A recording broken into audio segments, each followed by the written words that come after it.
Welcome students. तो हमारा previous lecture में चल रहा था मुक्त एवं बद्ध आवेश। इसको मैंने समझा दिया था इस तरह से कि यहाँ पर जो पॉजिटिव चार्ज था, इससे अगर लूजली बाउंड इलेक्ट्रॉन है वो फ्रीली मूव कर सकता है, तो इसके लिए हम उसको बोल रहे हैं फ्री चार्ज। और यदि हम परावैद्युत माध्यम के लिए बात करें तो इलेक्ट्रिक फील्ड की उपस्थिति में केवल उनका क्या होता है, ध्रुवण होता है। तो ध्रुवण की वजह से एक तरफ नेगेटिव चार्ज और एक तरफ पॉजिटिव, लेकिन ये फ्रीली मूव नहीं कर रहा है, एक परमाणु के अंदर ही बंधा हुआ है, ये फ्रीली मूव नहीं कर रहा है। जैसे कि हम कह रहे थे कि परमाणु की संरचना इस तरह से होती है, इलेक्ट्रिक फील्ड लगाने पर इस तरह से इन दोनों के बीच की स्थिति आ रही थी, तो यही वाली स्थिति बनी हुई है। ये एक परमाणु के लिए हम बात करें तो ये वाली स्थिति बनी हुई है, ये आपस में चार्ज फ्रीली मूव नहीं कर सकते, इसलिए इस चार्ज को हम बोल रहे हैं बाउंड चार्ज। तो लिखें इसके बारे में, लिखें चालक पदार्थों में, चालक क्योंकि धातु कैसी होती हैं, चालक। चालक पदार्थों में बाह्यतम कोश के इलेक्ट्रॉन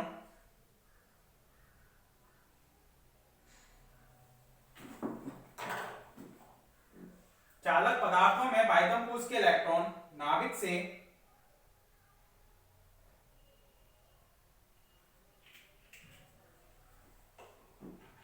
चालक पदार्थों में बाह्यतम कोश के इलेक्ट्रॉन नाभिक से शिथिलते, इस वर्ड को लिखना शिथिलते, ब्रैकेट में लिख लेना लूजली, शिथिलते बद्ध होते हैं। चालक पदार्थों में बाह्यतम कोश के इलेक्ट्रॉन नाभिक से शिथिलते बद्ध होते हैं।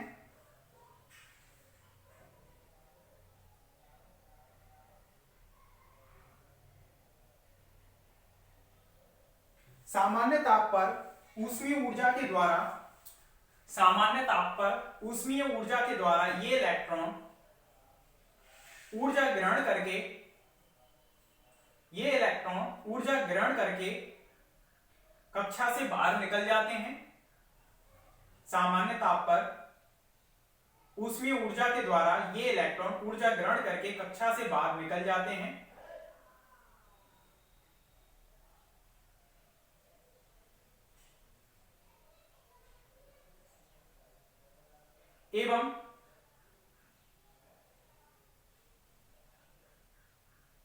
एवं पदार्थ के अंदर मुक्त रूप से गति करते हैं, एवं पदार्थ के अंदर मुक्त रूप से गति करते हैं।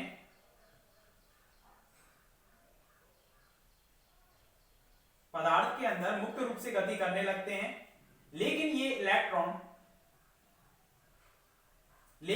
इलेक्ट्रॉन धातु की सतह से बाहर नहीं निकल सकते, लेकिन ये इलेक्ट्रॉन धातु की सतह से बाहर नहीं निकल सकते, क्योंकि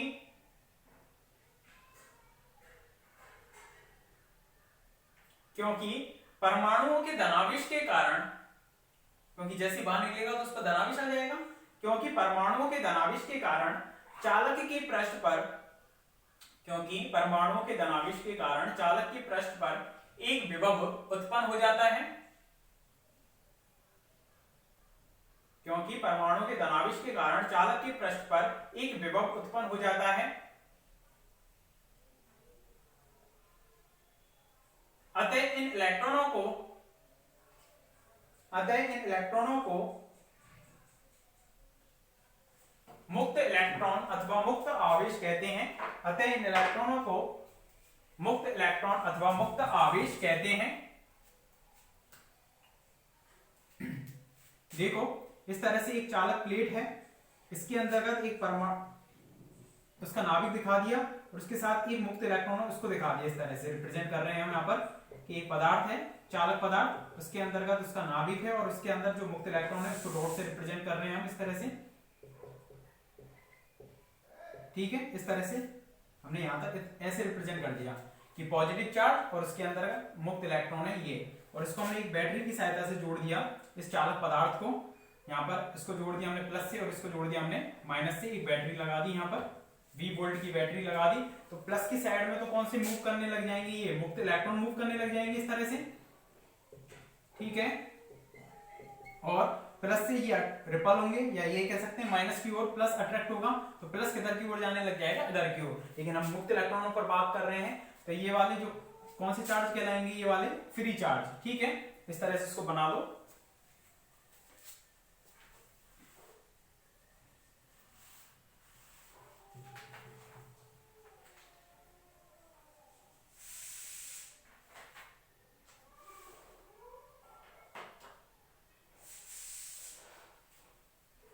इसे बनाओ 20 वोल्ट की बैटरी वाला।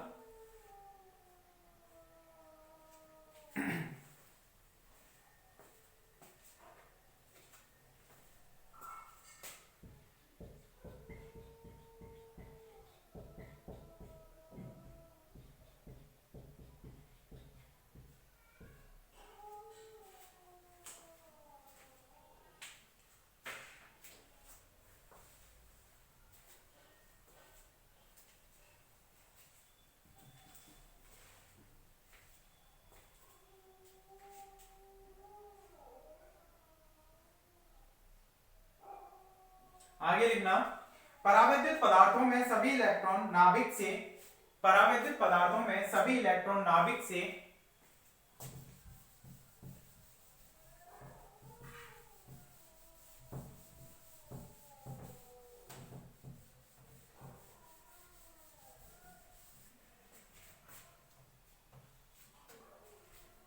परावैद्युत पदार्थों में सभी इलेक्ट्रॉन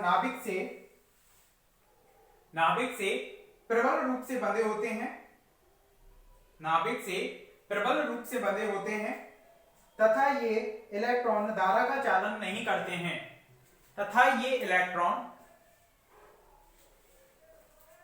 धारा का चालन नहीं करते हैं। यदि इन पदार्थों को बाह्य विद्युत क्षेत्र में रखा जाए तो यदि इन पदार्थों को बाह्य विद्युत क्षेत्र में रखा जाए तो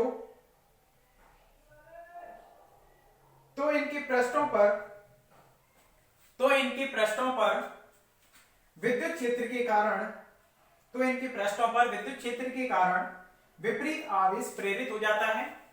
तो इनके पृष्ठों पर विद्युत क्षेत्र के कारण विपरीत आवेश प्रेरित हो जाता है।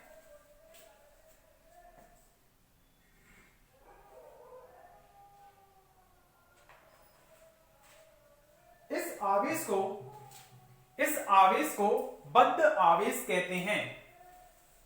इस आवेश को बद्ध आवेश कहते हैं। और इस चित्र को बना लो। एक प्लेट भी ले सकते हो, हमने गोलाकार शेप में ले लिया है उस परावैद्युत पदार्थ को कि ये गोले के अंतर्गत परावैद्युत पदार्थ भरा हुआ है। तब उस पर हम इलेक्ट्रिक फील्ड लगा रहे हैं जो कि प्लस से माइनस की ओर होगा, तो इस पर माइनस आ जाएगा और इधर प्लस आ जाएगा। तो ये कौन सा चार्ज हो गया? Bound charge. यहां तक लिखें इसको।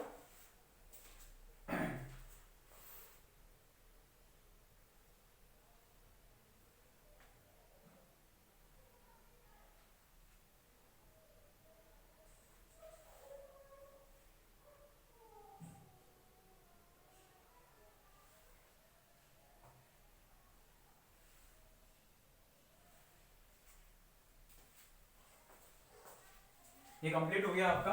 इसके बाद नेक्स्ट जो टॉपिक है आपका फ्री चार्ज, जिससे धारा का चालन हो रहा है। बाउंड चार्ज, जिससे धारा का चालन नहीं होगा, केवल वो एक चार्ज के प्रेरण के रूप में है, केवल उससे एक इलेक्ट्रिक फील्ड प्रोड्यूस होगा, धारा प्रवाहित नहीं होगी। धारा का चालन कब होगा? जब वो चार्ज गति करे। यहाँ पर चार्ज गति नहीं कर रहा है, ध्यान रखना, क्योंकि वो बाउंड है। आगे लिखना नेक्स्ट हेडिंग, विद्युत ध्रुवण। विद्युत ध्रुवण, इसको लिखना कैपिटल P। विद्युत ध्रुवण कैपिटल P। विद्युत प्रवृत्ति इसको लिखते हैं काई, एवं विस्थापन सदिश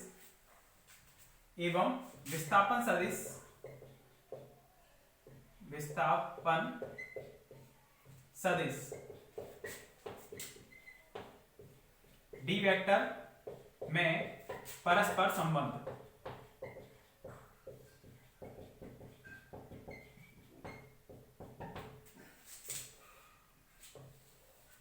देखें, विद्युत ध्रुवण कैपिटल P, विद्युत प्रवृत्ति काई और विस्थापन सदिश होता है डिस्प्लेसमेंट वेक्टर डी वेक्टर में। इनमें हमें रिलेशन पढ़ना है, संबंध पढ़ना है। तो ये हेडिंग डालो और एक एक चीज पर हम चर्चा करेंगे। देखो,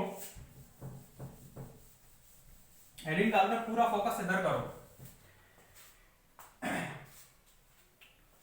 देखो कि एक समांतर प्लेट संधारित्र है। समांतर प्लेट संधारित्र से मतलब क्या है कि उसकी ये वाली प्लेट तो कौन सी है, इसको बाहर रिप्रेजेंट कर सकते हैं, अंदर ही कर दो, कोई दिक्कत नहीं है। प्लस ये प्लेट है समांतर प्लेट संधारित्र और ये वाली प्लेट है माइनस, मतलब उसमें पहले से ही कौन सा आवेश है, मुक्त आवेश है। तो प्लेट है तो इस पर पृष्ठ आवेश होगा, तो पृष्ठ आवेश पर वो फ्री है, तो इसको हमने प्लस सिग्मा एफ से रिप्रेजेंट कर दिया, और माइनस होने की वजह से इसको माइनस सिग्मा एफ से हमने रिप्रेजेंट कर दिया। तो यहाँ पर जो इलेक्ट्रिक फील्ड होगा ऑलरेडी पहले से, वो कौन सा होगा, प्लस से माइनस की ओर, मतलब ये वाला इलेक्ट्रिक फील्ड होगा, इसको हमने रिप्रेजेंट कर दिया किससे, ई नॉट वेक्टर से। किससे रिप्रेजेंट कर दिया, ई नॉट वेक्टर से। तो समांतर प्लेट संधारित्र के लिए ये कितना आता था, E naught vector equal to sigma upon epsilon naught, ऐसे तो लिखते थे समांतर प्लेट संधारित्र के लिए, E vector equal to sigma upon epsilon. तो सिग्मा का काम कौन कर रहा है, sigma F upon epsilon naught, ये हो जाएगा किसके लिए, समांतर प्लेट संधारित्र के लिए इलेक्ट्रिक फील्ड जो बाह्य विद्युत क्षेत्र है वो हो जाएगा। लेकिन जैसे ही हमने इस प्लेट के अंतर्गत एक परावैद्युत माध्यम की एक प्लेट इसमें हमने डाल दी, समांतर प्लेट है संधारित्र, इसमें एक परावैद्युत माध्यम की हमने एक प्लेट डाल दी, तो दूसरी स्थिति कैसे होगी, देखो यहां पर ये प्लस चार्ज है,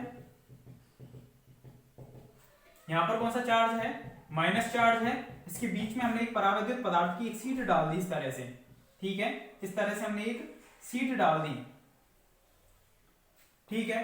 तो इस शीट का बाहर कौन सा आवेश है, सिग्मा एफ, इधर माइनस सिग्मा एफ, तो बाहर से इलेक्ट्रिक फील्ड कौन सा लग रहा है, यहाँ पर ई नॉट वेक्टर लग रहा है पहले से ऑलरेडी। लेकिन हमने जब इसमें शीट डाली तो इसमें परावैद्युत पदार्थ के जो परमाणु होंगे उनका ध्रुवण हो गया होगा, तो डायरेक्ट बना रहा हूं मैं, इधर तो कौन सा चार्ज आ गया होगा, इस पर माइनस चार्ज, पहले बना चुका हूं इसको मैं, इधर तो माइनस चार्ज और इधर कौन सा चार्ज आ गया होगा, पॉजिटिव चार्ज। तो ये भी समांतर प्लेट संधारित्र के अंदर जो परावैद्युत शीट है, इसके इस वाले पृष्ठ पर और इस वाले पृष्ठ पर विपरीत आवेश प्रेरित हो गया पोलराइजेशन की वजह से, प्रेरण की वजह से, तो इसको हमने बोल दिया सिग्मा पी, यहां अंदर लिख दो इसमें, इसको तो हमने बोल दिया सिग्मा पी, लेकिन माइनस में होगा ये, तो माइनस सिग्मा पी, और ये वाला कौन सा होगा, प्लस में सिग्मा पी। तो इलेक्ट्रिक फील्ड जो होगा प्रेरण की वजह से वो किधर से किधर की ओर होगा, प्लस से माइनस की ओर इधर होगा, इसको हमने बोल दिया ईपी वेक्टर। और EP vector E naught vector की कैसी दिशा में है, विपरीत दिशा में है। तो ये भी एक तरह से समांतर प्लेट संधारित्र ही रहा। तो इसके लिए हम इसको किस तरह से लिखेंगे, देखें कि यहां पर जो इलेक्ट्रिक फील्ड है ईपी वेक्टर, उसको हम किस तरह से लिखेंगे, सिग्मा अपॉन एप्सिलॉन नॉट, तो सिग्मा एफ, सॉरी एफ नहीं पी आएगा, प्रेरण की वजह से। एक तरह से ये भी एक संधारित्र की तरह काम कर रहा है, तो सिग्मा पी अपॉन कितना हो जाएगा, एप्सिलॉन नॉट, ठीक है, sigma P upon epsilon not, इस तरह से हो जाएगा, ये हो जाएगा। और यहां पर जो साइन जो आएगा वो कैसा आएगा ये बता सकते हो, यहां माइनस साइन लेंगे हम, माइनस साइन क्यों, माइनस साइन इस चीज को रिप्रेजेंट करेगा कि जो प्रेरित विद्युत क्षेत्र है वो बाह्य विद्युत क्षेत्र की कौन सी डायरेक्शन में आ रहा है, विपरीत दिशा में। यहां माइनस चिन्ह किस चीज को शो कर रहा है कि जो बाह्य विद्युत क्षेत्र है उसकी विपरीत दिशा में प्रेरित विद्युत क्षेत्र, ठीक है, sigma P upon epsilon not. अब यहां पर हम बात कर रहे हैं फर्स्ट विद्युत द्रवण की। विद्युत द्रवण जो कैपिटल पी होता है वो होता है एकांक आयतन का द्विध्रुव आघूर्ण, यानी कि प्रेरित द्विध्रुव आघूर्ण, प्रेरित द्विध्रुव आघूर्ण अपॉन आयतन। कितना होता है, प्रेरित द्विध्रुव आघूर्ण अपॉन आयतन। कि एक समांतर प्लेट संधारित्र था, उसके अंतर्गत हमने एक परावैद्युत माध्यम की एक प्लेट रख दी, तो उसमें क्या हुआ, प्रेरण हुआ, प्रेरण की वजह से क्या बने, माइनस और प्लस द्विध्रुव बन रहे हैं। तो उसके एकांक आयतन में, माना एकांक आयतन यहां से लेकर यहां तक है, उसमें जितने भी द्विध्रुव आघूर्ण बन रहे हैं उस द्विध्रुव आघूर्ण का मान ही कितना कहलाएगा, विद्युत द्रवण कहलाएगा, कैपिटल पी। और विद्युत द्विध्रुव आघूर्ण को हम किससे रिप्रेजेंट कर रहे थे, स्मॉल पी से, ये ध्यान रखना। वहां जो Q इंटू डी है उसको हम स्मॉल पी से रिप्रेजेंट कर रहे थे, और ये कैपिटल पी है, ये ध्यान रखना। तो हम यहाँ पर ये एक सीट है, इस सीट का एक अल्पांश हिस्सा लेते हैं हम, अल्पांश हिस्सा ये ले लिया हमने, ये छोटा सा, इसका जो क्षेत्रफल मान लिया हमने dA, और इसमें जो चार्ज मान लिया हमने इसमें कितना है dQ, टोटल चार्ज तो Q है, और इसका अल्पांश का मान लिया हमने dQ। इस पट्टी का हमने एक छोटा सा अल्पांश लिया, जैसे ये ले लिया, यहां से यहां तक का ले लिया ये, ठीक है। अब इसके अंतर्गत जितने भी द्विध्रुव आघूर्ण आ रहे हैं उसका तो एक प्लेट का एरिया और उसके संगत उसका चार्ज कितना हो गया, dQ। तो सिग्मा P को हम किस तरह से लिख सकते हैं, dQ upon dA, dQ upon dA, यही चार्ज आएगा, क्योंकि पृष्ठ आवेश घनत्व कितना होता है, आवेश अपॉन एरिया, आवेश बटे क्षेत्रफल, ये हो जाएगा। तो dQ इक्वल टू कितना हो जाएगा, सिग्मा P इंटू dA। तो यहां से हम P स्मॉल p निकाल सकते हैं क्या, द्विध्रुव आघूर्ण, द्विध्रुव आघूर्ण निकाल सकते हैं क्या? वो कितना होगा, जिसको हम अल्पांश के लिए लिख रहे हैं तो डीपी से रिप्रेजेंट करेंगे। वो डीपी कितना होगा, dq, और उन आवेशों के मध्य की दूरी यदि हमने ये मान ली कितनी, d, यहां से यहां तक की जो हमने d मोटाई की जो प्लेट है वो इसमें क्या कर दी हमने, फिट कर दी। तो द्विध्रुव आघूर्ण कितना होगा, आवेश इंटू बीच की दूरी, आवेश dq कितना आया हमारे पास, sigma p dA into d, ये हो गया। इसमें वैल्यू रखनी है। प्रेरित द्विध्रुव आघूर्ण कितना आया हमारे पास, कितना आया, sigma p dA into d, ये तो प्रेरित द्विध्रुव आघूर्ण हो गया, अपॉन आयतन। इस जो अल्पांश हमने यहाँ पर एक प्लेट है वो इस तरह से मान ली, पूरी एक प्लेट थी ये, तो इस तरह से इसकी चौड़ाई ज्यादा मान के चलो, तो इसका अल्पांश ये मान लिया, तो इसका जो पृष्ठों का क्षेत्रफल है वो तो dA मान लिया, और इसकी मोटाई वो हमने कितनी मान ली, या आयतन क्या होगा, क्षेत्रफल इंटू मोटाई, तो dA इंटू कितना हो जाएगा, इसकी मोटाई कितनी के बराबर काम करेगी, d के बराबर, तो dA इंटू d, तो dA इंटू d से dA इंटू d कट जाएगा, तो यहाँ पर P है वो कितने के बराबर आ गया, प्रेरित जो पृष्ठ आवेश घनत्व होगा उसी के बराबर आ गया। मतलब ये लिख सकते हैं कि यहाँ पर इक्वल टू में हम कितना लिख सकते हैं, माइनस तो ये सिग्मा p कितने के बराबर आ गया, P के बराबर अपॉन में एप्सिलॉन नॉट, इस तरह से लिखा जाएगा ये, ठीक है, P अपॉन एप्सिलॉन नॉट। तो इसमें पहले लिखें फिर आगे लिखें, देखेंगे विद्युत प्रवृत्ति को।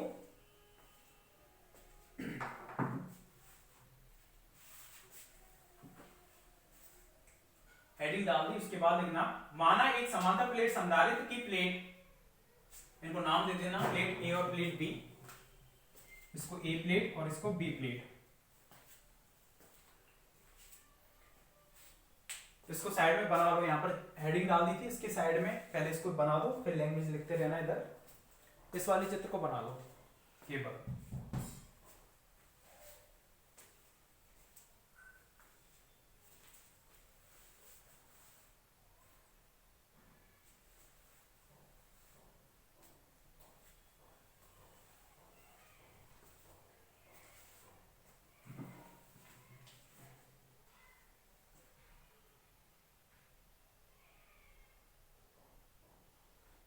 लिखना, माना एक समांतर प्लेट संधारित्र की प्लेट ए पर पृष्ठ आवेश घनत्व, माना एक समांतर प्लेट संधारित्र की प्लेट ए पर पृष्ठ आवेश घनत्व प्लस सिग्मा एफ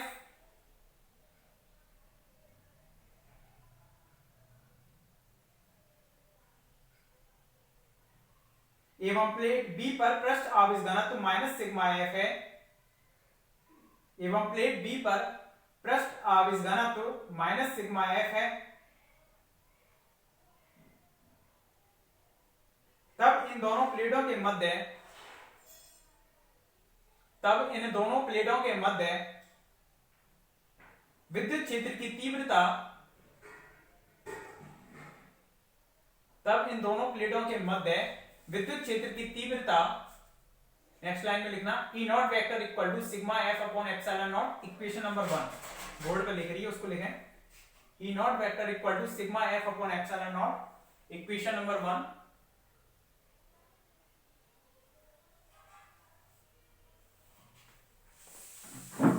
इसके बाद फर्स्ट हेडिंग डाल देना विद्युत ध्रुवण, फर्स्ट हेडिंग डाल देना विद्युत ध्रुवण, इंग्लिश में भी लिख देना इलेक्ट्रिक पोलराइजेशन,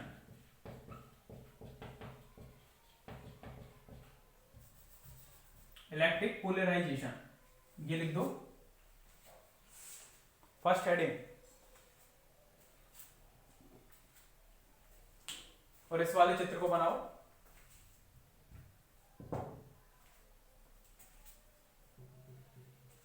पहले तो हमने नॉर्मली बात करी थी जब कोई माध्यम नहीं था, अब यहां पर हमने एक माध्यम को फिट कर दिया है, तब ये हो जाएगा।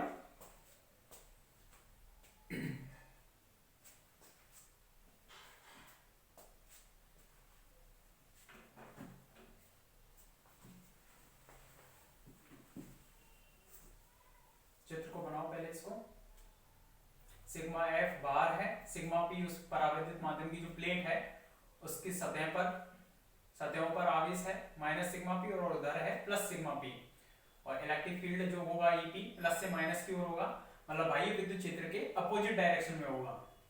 उस पट्टिका की जो मोटाई हम ले रहे हैं वो स्मॉल डी ले रहे हैं।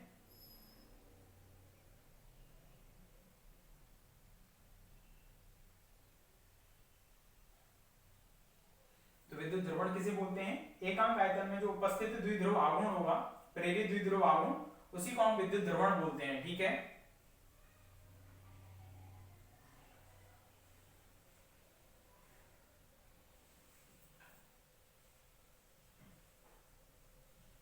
लेकिन इसमें जब समांतर प्लेट संधारित्र के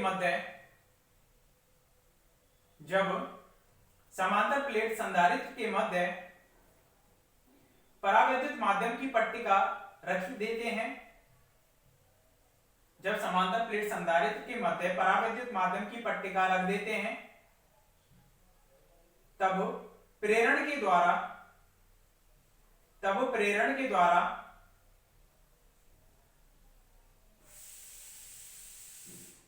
विद्युत क्षेत्र के विपरीत आवेश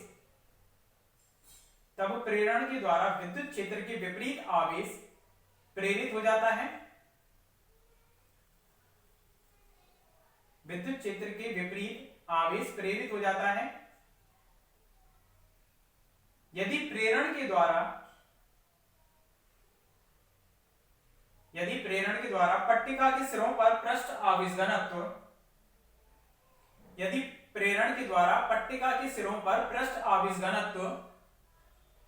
प्लस सिग्मा पी तथा माइनस सिग्मा पी हो तो, यदि प्रेरण के द्वारा पट्टिका के सिरों पर पृष्ठ आवेश घनत्व प्लस सिग्मा पी व माइनस सिग्मा पी हो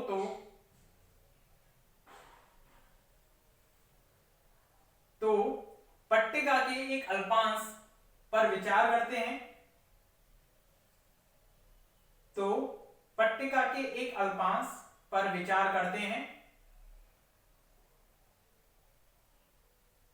जिसका अनुप्रस्थ काट क्षेत्रफल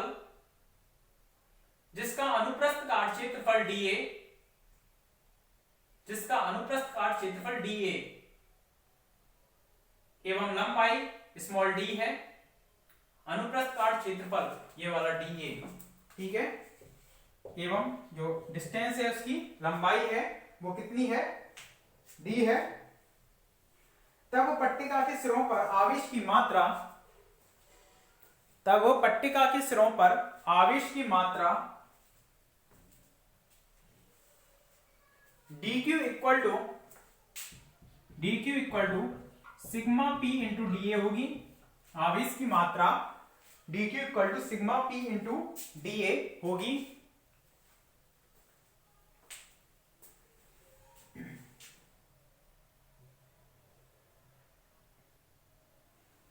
अतः अल्पांश पट्टिका का प्रभावी द्विध्रुव आघूर्ण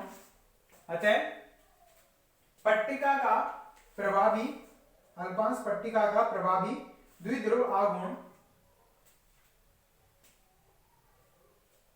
इसको लिख दो dp equal to dq into D.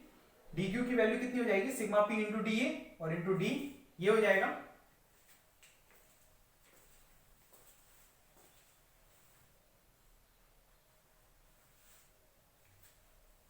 इसको लिखने के बाद लिखना नेक्स्ट लाइन से, चूंकि एकांक आयतन का प्रेरित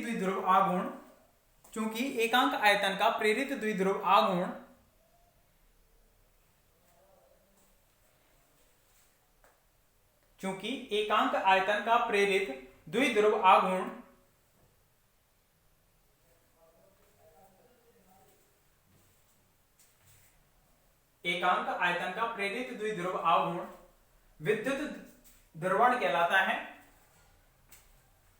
एकांक आयतन का प्रेरित द्विध्रुव आघूर्ण विद्युत ध्रुवण कहलाता है, जिसे कैपिटल P द्वारा व्यक्त किया जाता है।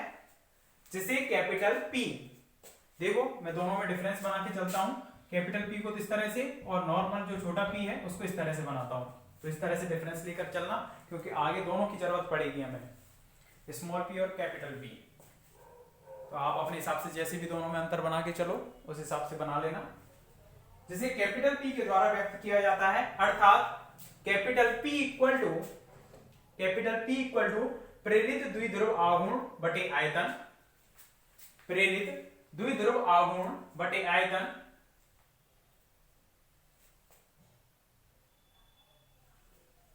उसके बाद लिखना P equal to dP upon V, फिर लिखना sigma P into DA into D upon आयतन कितना हो जाएगा, क्षेत्रफल इंटू मोटाई, DA इंटू D, यहां पर कितना आ जाएगा सिग्मा P, ये लिख देना।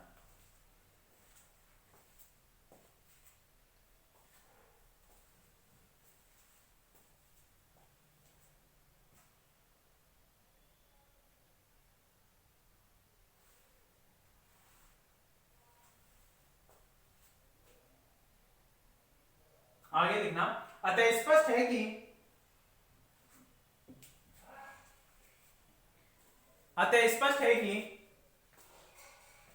विद्युत द्रवण कैपिटल P, अतः स्पष्ट है कि विद्युत द्रवण कैपिटल P परावैद्युत पट्टिका के सिरों पर, अतः स्पष्ट है कि विद्युत द्रवण कैपिटल P परावैद्युत पट्टिका के सिरों पर उत्पन्न पृष्ठ आवेश घनत्व,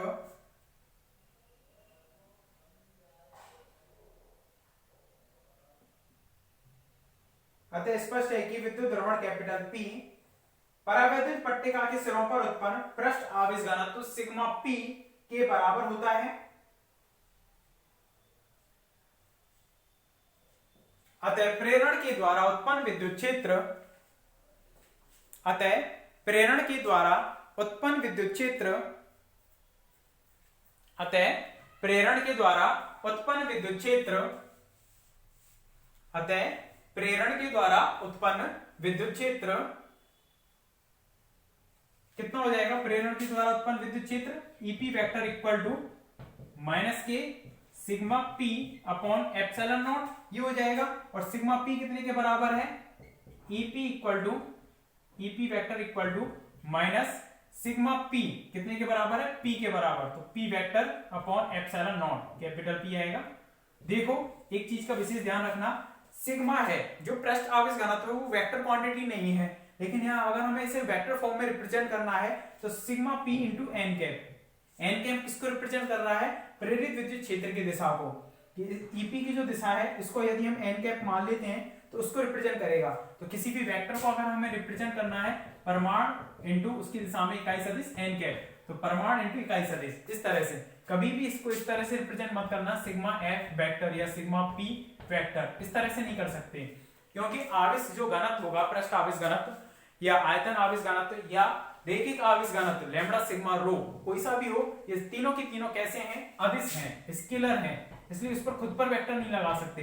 तो अगर हमें उसे सदिश रूप में रिप्रेजेंट करना होगा तो वो तो परिमाण की तरह बिहेव कर रहा है क्योंकि अदिश है, और उसकी डायरेक्शन दिखानी है तो वो डायरेक्शन वास्तव में किसकी है, आवेश घनत्व की नहीं है, क्योंकि वो तो अदिश है, वो डायरेक्शन किसकी है, इलेक्ट्रिक फील्ड की। तो इस तरह से रिप्रेजेंट कर सकते हैं normally minus sigma upon epsilon not, और यहाँ पर इस तरह से हमने इसको P अपॉन एप्सिलॉन नॉट लिख दो, इसको अथवा करके दोनों को लिख दो। प्रेरण के कारण उत्पन्न विद्युत क्षेत्र कितना होगा, EP vector equal to minus की सिग्मा अपॉन एप्सिलॉन नॉट होगा। और आगे लिख देना नेगेटिव साइन को हम क्यों लगा रहे हैं यहां पर, इसके बारे में लिखना।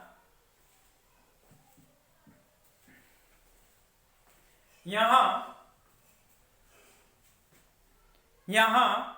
नेगेटिव चिन्ह यह प्रदर्शित करता है कि, आगे लिखना इसके बाद, यहां नेगेटिव चिन्ह यह प्रदर्शित करता है कि, इस पे इक्वेशन नंबर 2,